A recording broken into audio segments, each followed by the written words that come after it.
जी इरशाद भट्टी साहब, ये तफसील से हमने सुना सलीम बुखारी साहब को, और वो पूरी एक चार्जशीट जो इमरान खान साहब के खिलाफ है और जिसका अब उन्हें खुमियाजा भी भुगतना पड़ रहा है।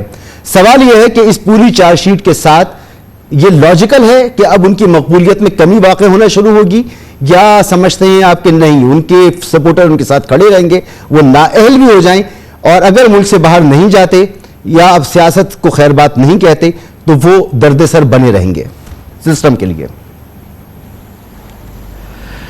देखिए, पहली बात तो ये है मसूद भाई कि ये जो 190 मिलियन पाउंड का केस है, ये पैसे आए हैं सुप्रीम कोर्ट में। 190 मिलियन पाउंड का जो केस है, पैसे सुप्रीम कोर्ट में है। तो क्या हम एक वैसे ही मेरे ज़हन में आ रहा है कि क्या हम हमारी वफाकी कॉलोनी या वफाकी काबीना या हमारी हुकूमत दरखास्त नहीं दे सकती सुप्रीम कोर्ट को कि जो पैसे एडजस्टमेंट की गई है वो वापस किए जाएं, वो हमारे हैं, तो शायद जुर्माने के पैसे वापस हो जाएं, यानी ऐसे ही ज़हन में आया है। अब जो हो जाएगा, मगर वो जो इल्जाम है इमरान खान साहब पर और बुखारी साहब ने, नहीं वो तो केस चलेगा, तो है ना, नहीं वो तो अलकादर टेस्ट भी यहाँ मौजूद है, जमीन भी ली जा सकती है। उस केस की मैं बात नहीं कर रहा, वो केस एक डिफरेंट है, मैं बात कर रहा हूँ वैसे। ठीक, हाँ, यानी जो पैसे हमारे थे, यानी इस मुल्क के थे, जो वो तो मिलने चाहिए। अच्छा, दूसरी बात है, दो इश्यूज जो हैं इसमें, 9 मई तो कई मरतबा डिस्कस कर चुके हो, शर्मनाक दिन को या उस स्याह दिन को, या जो कुछ भी हुआ वो नहीं होना चाहिए था। और फिर एक मरतबा मैं यहाँ ये ज़रूर कहूँगा कि जो 9 मई को जैसे जिन्होंने किया, जिन्होंने उकसाया, जिन्होंने मनसूबाबंदी की, जो इस प्रोपेगेंडे में शामिल थे, सारों को कैफरे किरदार तक लाना चाहिए।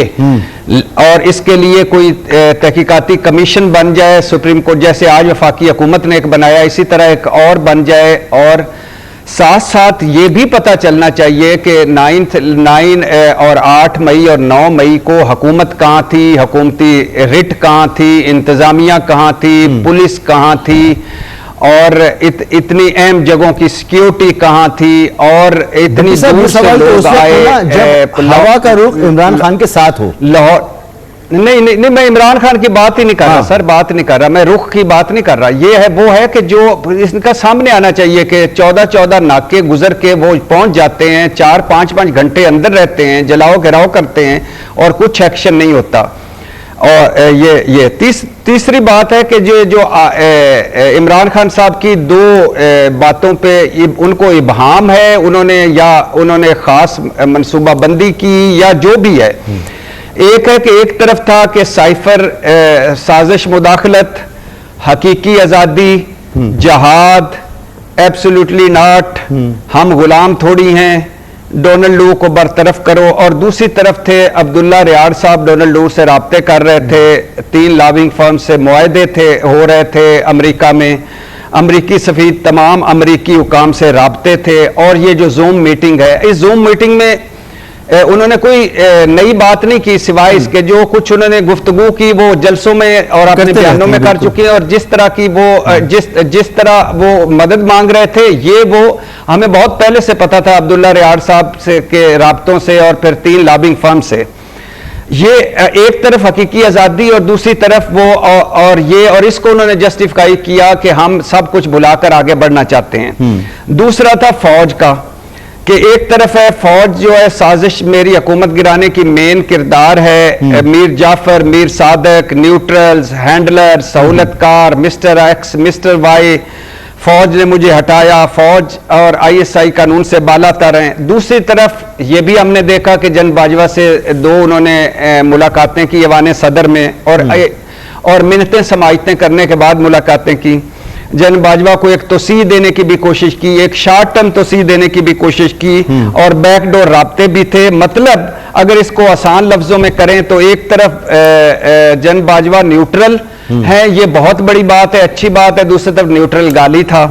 जन बाजवा डेमोक्रेट हैं, दूसरी तरफ के वो साजिशी हैं। जन बाजवा मेरा मददगार हैं, मेरी हुकूमत हटाई। और जन बाजवा पर तनकीद गद्दारी है, और ISI चीफ और आर्मी चीफ पर तनकीद गद्दारी होती है, और दूसरी तरफ उन्होंने पूरा साल बयानिया चलाया, ये तो है। तीसरी बात, चौथी बात, ये जो आपका सवाल है वो सवाल है क्या उनकी मकबूलियत कम हो गई है? इस वक्त ये पैमाइश नहीं की जा सकती, बताया नहीं जा सकता। वो पाकिस्तान तहरीक इंसाफ अपने जो 27 साल एक बदतरीन दौर जो कहते हैं उससे गुजर रही है।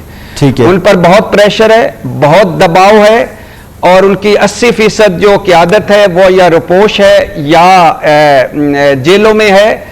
एक बंदा जेल से निकलता है, फिर गिरफ्तार हो जाता है, फिर निकलता है, फिर गिरफ्तार हो जाता है।